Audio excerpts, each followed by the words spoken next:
Då ska vi nöjt att presentera 100 meter frisim-finalen för pojkar 13 år.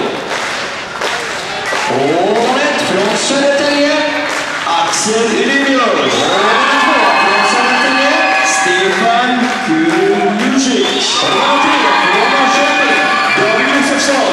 Året 4 översta Kerstin. Året 4 från Helsingborg, Oskar Nilsson. Max Stenland. Året 6 från Norrköping, Alexander Frost. Året 7 från Göteborg, Oskar Öberg. Jakob Witt. Vi gör klart för start.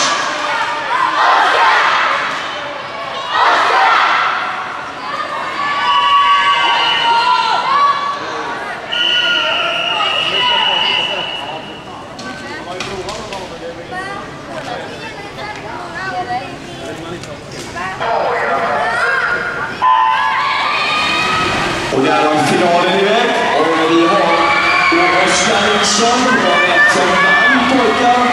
Frisim för pojkar 12 i fjol. Så vi får med. Oskar Nilsson är bara 4 i prisrökta med. Oskar Nilsson har också tagit ett litet grepp på finalen. Men de halvmeter framför bana 5. Max Stenland får bära.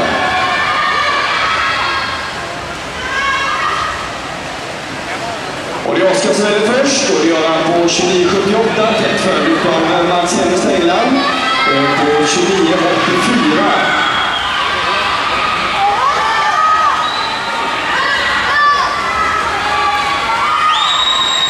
Och när vi går upp på sista sträckan, så är det Oskar Nilsson som fortfarande är rätt i kroppen. Och vi har Stenland på en klar plats. Tredjeplatsen blir en kamp mellan bana 6. 3 och 2. Där går som nu. 46.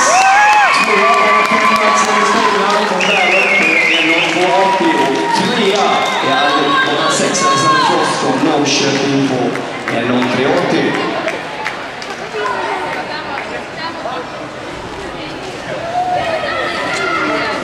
Då är det dags för inmarsch.